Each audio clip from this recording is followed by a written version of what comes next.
बच्चों, आज हम अभिव्यक्ति का पाठ 8 शुरू करने जा रहे हैं। हमारा पाठ 8 कविता है जिसका नाम है फूल और कांटा। फूल और कांटा कविता के कवि हैं श्री अयोध्या सिंह उपाध्याय, जिन्हें हरिओद नाम से भी जाना जाता है। यह कविता कवि ने क्यों लिखी है, पहले हम उसके बारे में बात करते हैं। जैसे हवा, पानी, धूप सभी को एक समान मिलती है, लेकिन कहीं पर फूल उगाते हैं और कहीं कांटे उगाते हैं। कांटों का क्या स्वभाव रहता है? दूसरों को चुभना। कांटों का क्या स्वभाव रहता है? दूसरों को परेशान करना। और फूलों का काम क्या है? फूल जैसे ही हम देखते हैं वैसे ही हमारे मन में शांति छा जाती है। उसे देखकर मन बहुत प्रसन्न हो जाता है, बहुत आनंदित हो जाता है। लेकिन इसी तरह से कवि का मतलब सिर्फ फूल और कांटे को दिखाना नहीं है।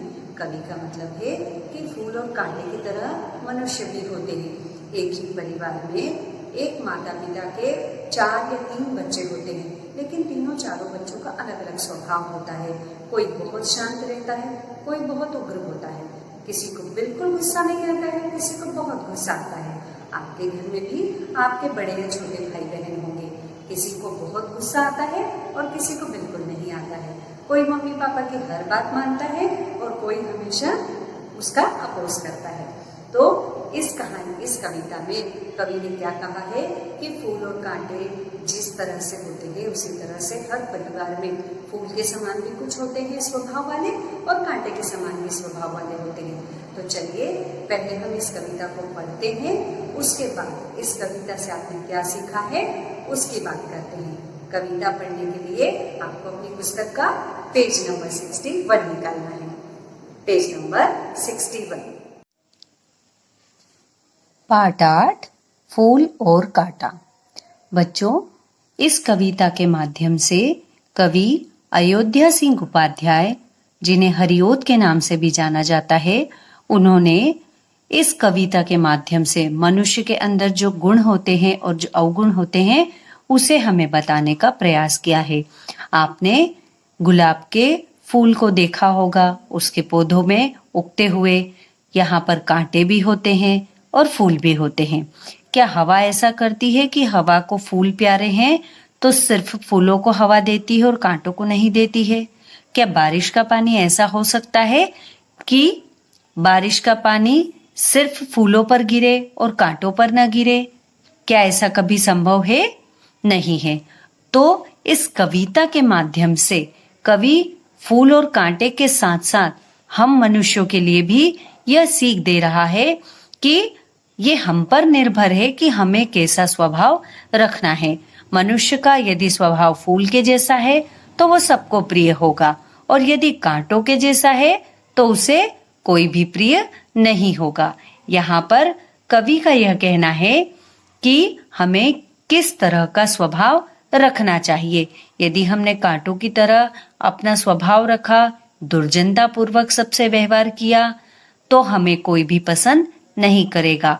और वहीं यदि हमारा स्वभाव सबसे फूलों की तरह हंसते हुए बोलना, सबसे अच्छे से व्यवहार करना यदि हमारे पास गुण में है, तो हमारे इस गुण के कारण हमें जैसे फूलों पर आकर मधुमक्खियां बैठती है, तितलियां बैठती है, और हमें भी जब हम फूलों को देखते हैं तो हमारा मन प्रसन्न हो जाता है। और जैसे ही हम कांटों को देखते हैं, सिर्फ कांटे अगर पेड़ में होते हैं तो हमें देखना अच्छा नहीं लगता है। तो उसी तरह से हमारा यदि स्वभाव फूलों की तरह होगा, सबको सुख प्रदान करने वाला होगा, तो ही हम सबको प्यारे लग सकते हैं, सबको पसंद आ सकते हैं। हमारे गुण फूलों के समान होना चाहिए। यदि हमने कांटों की तरह स्वभाव रखा तो हमें कोई भी पसंद नहीं करेगा। तो यहाँ कवि क्या कह रहा है कि गुण और अवगुण, सज्जन व्यक्ति और दुर्जन व्यक्ति, इस तरह से प्रकृति के माध्यम से उन्होंने फूल और कांटे को भी और मनुष्य के स्वभाव को सज्जन और दुर्जनता से तुलना करके हमें बताया है।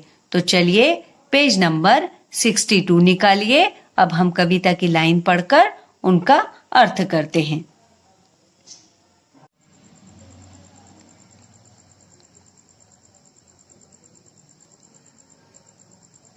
है जन्म लेते जगह में एक ही पौधा उन्हें है पालता। यहाँ कवि कहते हैं प्रस्तुत पंक्तियों में कि दोनों फूल और कांटे दोनों एक ही जगह पर जन्म लेते हैं, यानी एक ही पौधे पर दोनों का जन्म होता है। एक ही पौधा उन्हें है पालता।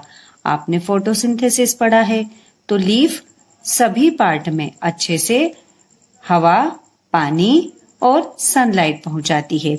तो यानी पौधा उन्हें अच्छे से दोनों को एक समान जो भी चीजें उन्हें मिलती है वो एक समान उनको देता है। रात में उन पर चमकता चांद भी एक ही सी चांदनी है डालता।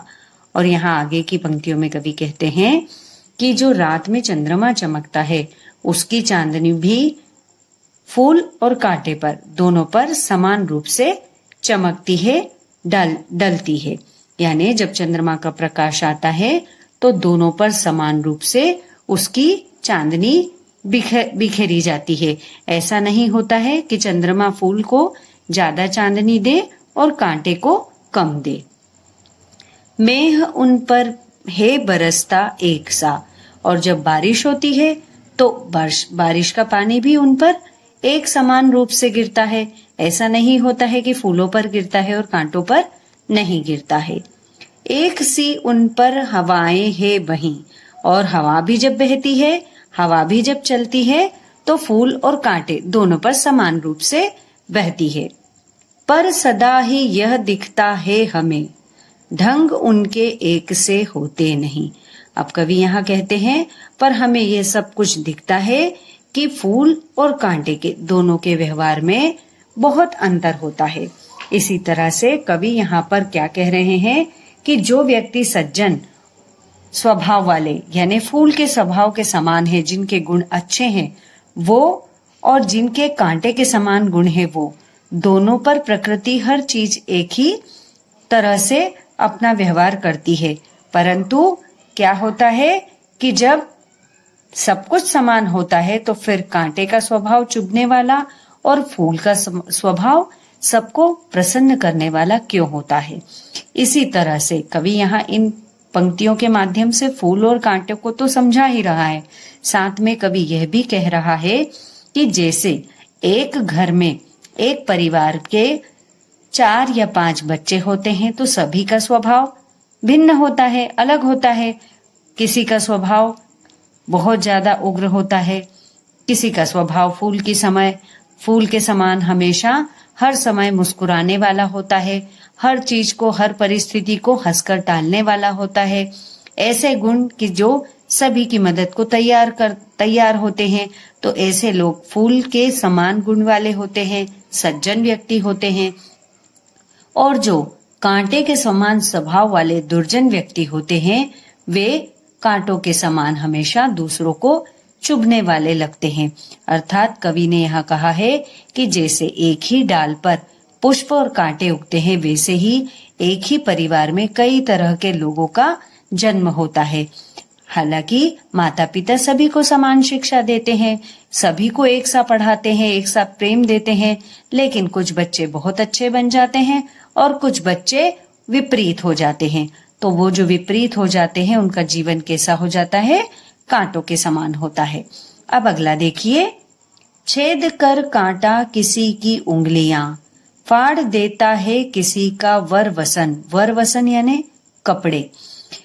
जब कांटा किसी को चुभता है तो उंगली में चुभता है तो उसकी उंगली में छेद कर देता है, और यदि कपड़े में उलझ जाता है तो वो कपड़ा जब तक फटता नहीं है तब तक कांटे से वापस नहीं आ सकता। प्यार डूबी तितलियों के पर कतर, भोर का है बेद देता शाम तन। और क्या क्या कर सकता है कांटा? जब तितलियां फूलों पर आती है तो कांटों से उसका पर जैसे ही टच होता है, स्पर्श करता है, वो उसके पंख को भी काट देता है। जितने कोमल पंख होते हैं वो इस कांटे के एक स्पर्श मात्र से ही कट जाते हैं। और भंवरे कितने ज्यादा सख्त शरीर वाले होते हैं, उनके सख्त शरीर को भी ये शाम तन यानी उसके जो शाम तन है उसके तन को भी ये फाड़ देता है, उसे भी नुकसान पहुंचाता है। तो जिस तरह से कांटे हर तरह से किसी न किसी प्रकार से किसी न किसी जीव को परेशान करते हैं, उसी तरह जो व्यक्ति दुर्जन स्वभाव वाले होते हैं वो क्या करते हैं, वो किसी न किसी रूप में सज्जन व्यक्तियों को हानि पहुंचाते ही रहते हैं। इसका ये मतलब है। अब अगली पंक्ति देखिए क्या लिखा है। फूल लेकर तितलियों की गोद में। आगे क्या लिखा है, फूल लेकर तितलियों को गोद में। अब फूल का स्वभाव, यहाँ हमने कांटे का पढ़ा था कि कांटे अगर कांटे के संपर्क में ये सब चीजें आती है तो क्या होता है, और अगर फूल के संपर्क में तितली आती है तो वो अपनी गोद में उसे बिठाता है। फूल कहाँ बिठाता है तितलियों को, अपनी गोद में।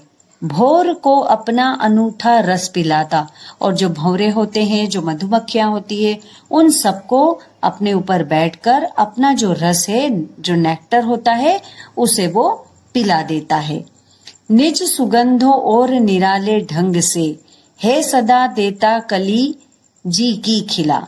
यानी जो व्यक्ति, अब यहाँ पर वो क्या कह रहे हैं कवि, कि जिस तरह से फूल क्या करते हैं, तितलियों को गोदी में बिठाते हैं, अपना अनूठा रस पिलाते हैं, और अपनी सुगंध और निराले ढंग से अपना दूसरों को देखने वाले का मन भी जी की कली यानी मन को प्रसन्न करने वाला काम करते हैं।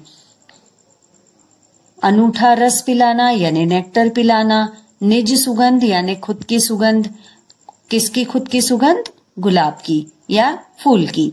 निराला ढंग, निराला ढंग क्या है कि वह कांटे के समान नहीं है, वह कैसा है, सज्जन गुण वाला है।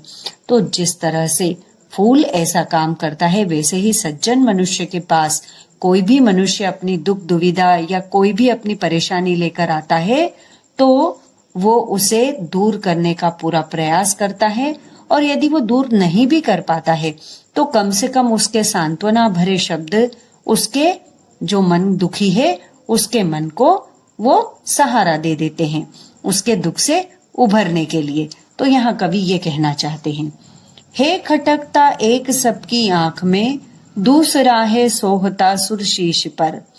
किस तरह कुल की बड़ाई काम दे, जो किसी में हो बड़प्पन की कसर। अब कवि आगे कहते हैं कि एक तो सबकी आंख में खटकता है, कौन खटकता है? कांटा। और दूसरा सोहता सुरशीश पर, दूसरा क्या करता है? सूर्य ने देवता, देवता के शीश पर चढ़ाया जाता है। किस तरह कुल की बढ़ाई काम दे, जो किसी में हो बड़प्पन की कसर। अब यहाँ कवि कहते हैं कि कुल की बढ़ाई किस काम की है? यदि किसी में बड़प्पन की कसर हो, यदि कमी हो। जैसे किसी कुल में यदि कोई दुष्ट व्यक्ति है, जैसे आपने एक हिरण्यकश्यप की कहानी जरूर सुनी होगी, भक्त प्रहलाद और हिरण्यकश्यप की। हिरण्यकश्यप राक्षस प्रजाति के थे, परंतु उनके यहाँ पर कौन पैदा हो गए थे? भक्त प्रहलाद। तो दुर्जन व्यक्ति के यहाँ पर सज्जन व्यक्ति भी हो सकते हैं, और सज्जन व्यक्ति के यहाँ दुर्जन व्यक्ति भी जन्म ले सकते हैं। तो जिस तरह से ऐसा होता है कि अपने कुल की बढ़ाई, जैसे किसी खानदान में बहुत ज्यादा सभी लोग सज्जन पैदा हुए, लेकिन कभी कभी ऐसा भी होता है कि लोग ये कहते हैं कि इतने अच्छे परिवार का होते हुए भी ये कैसे काम कर रहा है। तो इसका मतलब ये है कि बढ़ाई कुल की नहीं है, क्योंकि व्यक्ति की अगर बढ़ाई खत्म हो गई है, यदि व्यक्ति ने खुद अपना नाश करना प्रारंभ कर दिया है, तो वो कुल का नाश तो अपने आप ही कर देगा। तो यहाँ कवि ये कहना चाहते हैं कि हमें हमेशा स्वभाव कैसा रखना चाहिए?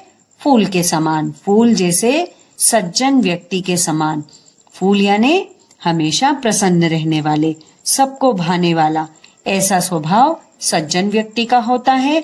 और जो सबकी आंखों में खटकता है वो कांटा यानी दुर्जन व्यक्ति कभी किसी के मन को सुख शांति प्रदान नहीं कर सकता है। तो हमें हमेशा कैसा होना चाहिए? ऐसा होना चाहिए कि जिससे लोग हमारी बढ़ाई करें। हम जितना भी कार्य करें उतना कार्य इतना अच्छा करें कि लोग हमारी बढ़ाई करें। अगर हम किसी की मदद नहीं कर पा रहे हैं तो कम से कम उसे खराब बोल बोलकर उसका दिल न दुखाएं। इसी तरह से ये कविता यहाँ खत्म होती है। इस कविता से आपने क्या सीखा? इस कविता में कवि ने एक ही पौधे में उगने वाले फूल और कांटे के अलग अलग स्वभाव के बारे में हमें बताया। जिस तरह से एक ही पौधे में फूल और कांटे अलग अलग स्वभाव के होते हैं, उसी तरह एक ही कुल में जन्मे अलग अलग बच्चे अलग अलग स्वभाव के होते हैं। किसी का स्वभाव फूल की तरह होता है और किसी का स्वभाव कांटे की तरह। तो बच्चों, इस कविता से हमें ये सीख मिलती है कि हमें हमेशा सज्जनता का गुण अपनाना चाहिए। हमें हमेशा ऐसा रहना चाहिए जिससे कि लोग हमारे पास आना पसंद करे, हमारी बातें सुनना पसंद करे और हमेशा ये चाहे और ये बोले कि ये व्यक्ति बिल्कुल कैसा है, सज्जन है, इसके पास जाना हमें अच्छा लगता है। और कभी भी कांटों की तरह किसी को रूखा बोलकर, किसी को एकदम ऐसा बोलकर जैसे कि उस सामने वाले को एकदम बुरा लग जाए, दिल को धक्का लग जाए, ऐसी बात कभी भी नहीं करना चाहिए। चाहे आप सच कह रहे हो या झूठ कह रहे हो, लेकिन कभी भी ऐसे वचन नहीं बोलना चाहिए कि सामने वाले को आपके वचन सुनकर दुख पहुंचे। कभी भी अपना स्वभाव कांटे की तरह नहीं रखना चाहिए। दुर्जनता कांटे की संगति के समान है और सज्जनता फूल की संगति के समान है। तो उम्मीद है आप भी सभी फूलों के समान सज्जन व्यवहार करने वाले बच्चे बनेंगे।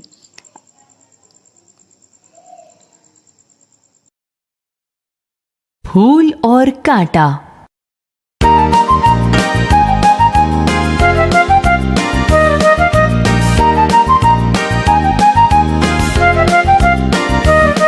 है जन्म लेते जगत में एक ही पौधा उन्हें है पालता।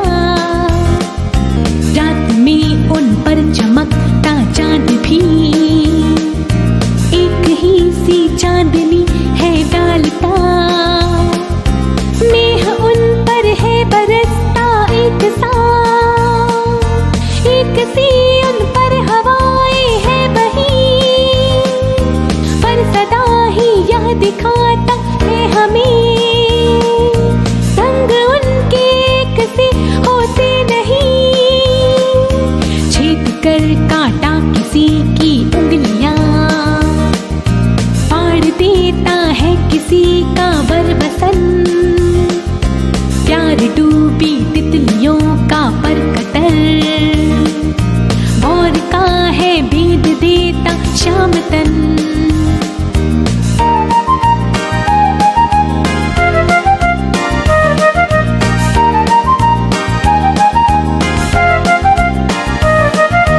फूल लेकर तितलियों की गोद में, भौर को अपना अनूठा रस पिला। निज सुगंधों और निराले रंग से है सदा देता कली दिल की खिला। खटकता है एक सबकी आँख में, दूसरा है सोहता सुरशीश पर। किस तरह कुल की बड़ाई काम दे, जो किसी में हो बड़प्पन की कसर।